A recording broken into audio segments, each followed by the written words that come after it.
Hello, SHRM family. Welcome to another edition of the WorkplaceTech Spotlight. My name is Guillermo Corea, Managing Director of SHRM Labs, SHRM's Workplace Innovation Lab. I'm your host for this series where we shine a spotlight on some of the most interesting future of work topics, innovators, and disruptive technologies.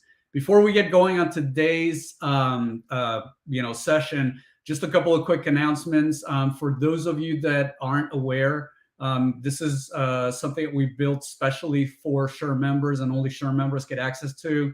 The Workplace Tech community is now available. Please visit workplacetechcommunity.shrm.org. Think of this as the TripAdvisor for HR tech. All right. For those of you watching on LinkedIn or other social media platforms, please share this live stream and tag SHRM. You can also use the hashtags SHRM Labs as well as Workplace Tech. So today we're going to be talking about performance management, right? Performance management is far from what it used to be. Gone are the days of simple manager reviews, and now even 360-degree feedback is not quite keeping up. Employees' roles are more nuanced, workforces are more distributed, and traditional mechanisms are not able to keep up. Neither managers nor their employees believe that current performance review systems are effective, according to some of the research that's out there. In a recent survey of more than 800 global organizations by the advisory firm WTW, less than half of respondents in North America said that managers at their organizations are good at assessing the performance of their direct reports. Meanwhile, a whopping 95% of managers in a 2022 Gallup survey said they are dissatisfied with their organization's performance review systems. Though this problem isn't new, experts say it is becoming more significant as managers struggle to increase productivity among their employees, particularly when many of those employees are working from home. And the fallout is real. Gallup reports that disengaged employees cost U.S. companies $1.6 trillion per year. So obviously, this is a major and critical workplace challenge that HR has to tackle. So joining us to talk about this topic today are Josh Merrill, CEO, and David Murray, President and co-founders at Confirm.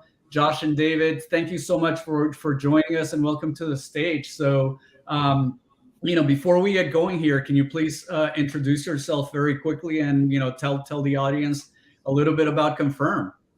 Josh, you want to go first, or David? Yeah, thank you so much. Thanks for having us. My name is Josh. I co-founded Confirm with Dave, and experienced all the pain of performance reviews and performance management throughout my career as both an employee and a people manager. And I'm David Murray. I've been in product and engineering work for 20 years and a people manager as well. And like probably all of you have experienced, I've been on the negative side of managers not really effectively being able to see everything that's happening around me for performance management. Absolutely. And what about Confirm? Maybe you can tell the audience a little bit very quickly about Confirm. Yeah, so briefly, we're a performance management platform. We're bringing the science of organizational network analysis into performance reviews. And what that really allows you to do is run a process that's fair, fast, and free from politics. We give leaders and managers and even employees themselves really fine-grained data on who's creating influence, who's creating impact, and giving people clear visibility into who they can't afford to lose. Fantastic. So, and obviously who they can't afford to lose, that is so big right now because of the, retention and recruitment is such a top issue for HR, if not the top issue that they're dealing with. But so let's get right into it. Can you set the stage a little bit on performance reviews and their importance to organizations today? Yeah, absolutely. So performance reviews, we all know it's a very old practice, 100 years old, and it was built for a world of work where people were working in offices. They were doing work that was typically more solitary, more repetitive, and managers had direct visibility, literally direct line of sight into the work that their subordinates were doing. Now, of course, that's not how we work anymore, right? We work in networks. So you can hop onto Slack or Teams, whatever tool your company uses. You have direct access to everybody in the company. We're super cross-functional and collaborative today because we use tools like Zoom and Google Meet and WebEx. We can bring teams together from all over the world. Yet we're still using this old methodology to actually evaluate that work. So the way that we work has changed, but the way that we evaluate that work has not. And so managers today have less visibility than ever into the impact of their direct reports. You know, when I was in college, they taught us to manage by walking around. Like, somebody showed me how to do that on Zoom, right? But we Great still have point, to by the make way. totally, Yeah. but we still have to make those critical people decisions, and more than ever, the people who report to us, they're not waiting for us to tell them what to do. We actually value autonomy. We actually value employees who can go out and marshal the resources and go and get things done. And so much of that happens without the visibility of the manager. And that's where companies at a high level get blindsided. They don't recognize their top performers, and it jeopardizes their ability to hit business goals. Absolutely. By the way, I loved what you just said about, because I think that a lot of managers are still stuck in that past of like having a direct sight into the employee and then walking around. I mean, that was fantastic. Like, how do you do that in a Zoom world, right? David, anything that you wanted to add there? Or? The reality is that you can't do it in the Zoom world. And a lot of folks who do performance management, they may have something like a peer 360 process to try and augment that visibility. But the problem is that these peers are typically cherry picked. They're cherry picked either by the person who knows they're going to say good things about them. And then the people who actually are least benefited from this are those folks that are picked from multiple folks who are using your outstanding employees. So in fact, 360s can be an exhausting, de-energizing disservice for sometimes your most talented employees. Yeah, absolutely. So digging a little bit more into this issue, why is employee performance a challenge for organizations today? I would point to a couple of reasons. So one is that fundamental disconnect between the way that we work and the way that we measure that work, right? So the way that we work is in networks. We work virtually. We work with autonomy. Great ideas come from anywhere. But the way that we measure that work is still rooted in that 100-year-old practice of traditional manager reviews. The second point I'll call out, which is connected to that, is, if you've ever been in a calibration session, I had a realization a few years ago after being in many calibration sessions and seeing managers all trying to sort of angle and advocate for the people on their teams to get promotions and rewards, that, gosh, the advancement and success of employees in this company doesn't depend on their performance. It actually depends on my ability to advocate and influence on their behalf relative to all the other managers who are doing the same thing. We think that's broken. We think that it should actually be about your contributions, not about your manager's ability to influence. So those, I would say, are two fundamental problems that we see in the system of performance management that largely we work within today. And calibration is an interesting one, Josh, because we see at the beginning of calibration sessions, it's very common for people to have somebody managing these sessions, usually a person in the people team, mention all the potential biases that could come up, as if somehow mentioning these biases is going to prevent them from occurring in the session.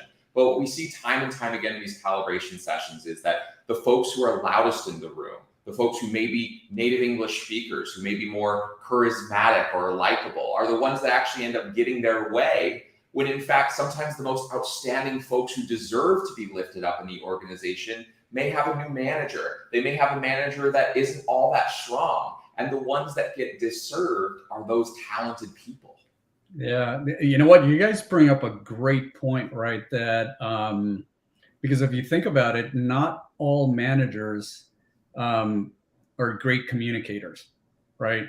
So if an employee is basically dependent, or if an employee's performance review is dependent on a manager's ability to communicate the performance that this employee has had, right? That's where you get into a lot of trouble, right?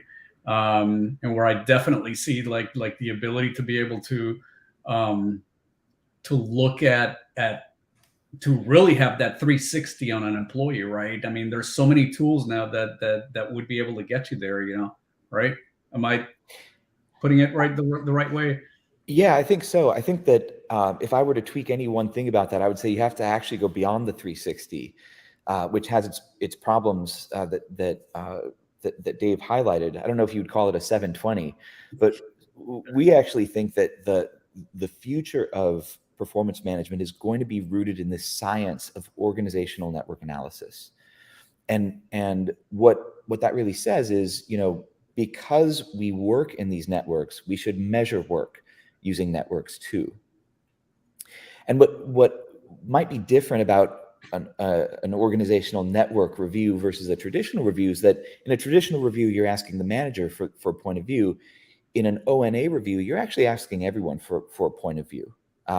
So in an ONA performance review, anyone in the organization can review any other person in the organization. And that review may be positive or it may be critical, but the point is that it matches the way that we actually get things done. So some of the questions that you might ask in an ONA review that you might not see in a traditional review are things like, who do you go to for help and advice, right? Pick anyone in the organization. Or who do you see making an outstanding impact, right? Nominate anybody.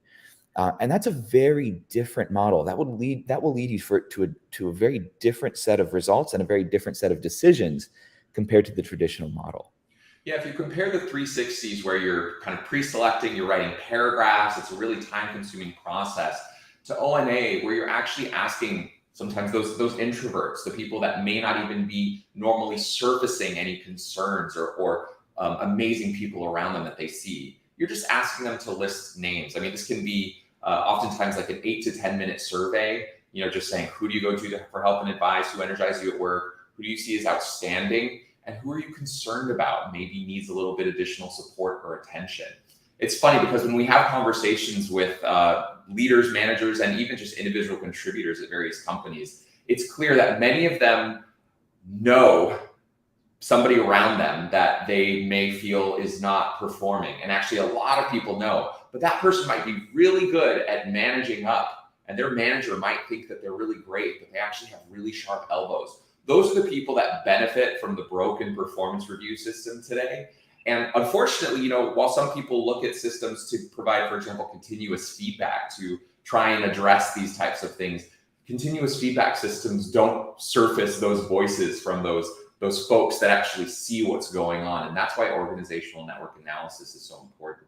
Yeah, no, I this makes total sense to me. And then also if you start thinking about, and you brought it up, David, a second ago, the actual process of writing a performance review, right? I mean, if there's like nails on a chalkboard for a manager, right? That plus having to write job descriptions, I think they fit in that same bucket. Wouldn't you agree? Managers just don't like doing it. Yeah, and then there's this cycle, right? Because, as people leaders, we're super fatigued from having this arduous process. We have these nightmare calibration sessions that take many weeks. And so then we say, is there another way of doing it? So many folks go, well, there's this continuous feedback thing. But then you have to make, for example, a challenging riff decision or a challenging talent decision, or to figuring out amongst all the people who gave, 4s or 5s or whatever, who do we actually promote? Those are the decisions that are impossibly hard without ONA, and they end up taking a ton of time. When you introduce ONA, I mean, again, 8 to 10 minute survey, sometimes we see 90%, 95%, 100% completion rates, because people, when they are asked about the people around them, they're very eager to share their opinion because they're often not asked. Yeah, and by the way, I think you just brought up a great another great way of thinking about this is that with ONA, and you guys correct me if I'm wrong, right? Because you guys know ONA way better than I do, right? It gives an HR professional or managers, right, the ability to be able to make a data-driven decision. Exactly. Would you agree with that? Absolutely. I mean, using organizational network analysis, what you'll very quickly see is sample size. So if we were to ask a question like, who do you go to for help? Well, your answer to that question is probably going to be a lot of other people's answer as well. And so what very quickly emerges are the subject matter experts, right? Or the people creating outstanding impact, or in some cases, the people creating excessive concern. And so ONA is a very quick way of the organization telling you who it wants to elevate, and in some cases telling you who it wants voted off the island. And some people might wonder, you know, and I say this as an engineer, right? Well, what about those folks who are more in front, more visible? You know, product managers, they're interacting with all sorts of folks, but like maybe engineers, you're, you know, an accountant, you might be really siloed. Well, believe it or not, you can do an apples to apples comparison with ONA. You can filter down and look just at your engineering department, just at your, you know, engineers who are, you know, level 7 or what have you. And look and compare, you know, look at the scatter plot of all of the different points around help and energy and compare those folks. And you'll actually see that there are folks who are in traditionally siloed roles who are actually standing out and being noticed by their peers significantly more. The idea behind ONA is not that it replaces manager reviews, but that it significantly augments a manager's ability to see what's going on. Because actually, Harvard Business Review mentioned 60% of manager ratings, when you give ratings during performance review, are due to the manager's idiosyncrasies as a rater, right? And then 20% is error, and that remaining 20% is the person's actual performance. So in a world where managers are remote, they're hybrid, they lack visibility because we're working in all these different places, it's kind of insane that we're not soliciting the quiet opinions from the introverts and the other folks in the room who aren't going to proactively surface what they see. Yeah, absolutely. Okay, so by the way, we only have a couple of minutes here. Are there any valuable resources that you know, for our audience out there, the HR professionals that are watching this, that they might find helpful, that can improve their organization's performance management systems? Well, not to plug ourselves too shamelessly, I would say go to confirm.com, but generally, you know, read about organizational network analysis. That's the number one thing. If you take anything away from this podcast, it's that we think that organizational network analysis is the future of performance reviews. If you think of manager reviews as being Act 1, 360s being Act 2, we think that ONA is Act 3, and it's the future of how we measure work. You may find, you know, we wrote a blog post together about fixing performance reviews for good. If you're just getting your interest piqued and you want to learn more, feel free to check out our website on the resources section, that blog. It's also been co-posted to the SHRM blog, so you can learn more there as well. Okay. Fantastic. Excellent. Well, you know, unfortunately, guys, this is all the time we have for today. Thanks so much for joining us. And, you know, for the audience out there, we hope you all enjoyed it. If you are interested in learning more about Confirm, please visit them at confirm.com. Thank you all for tuning into the SHRM Labs Workplace Tech Spotlight. If you enjoy this live stream, please share it using the hashtags SHRM Labs, Workplace Tech, and SHRM.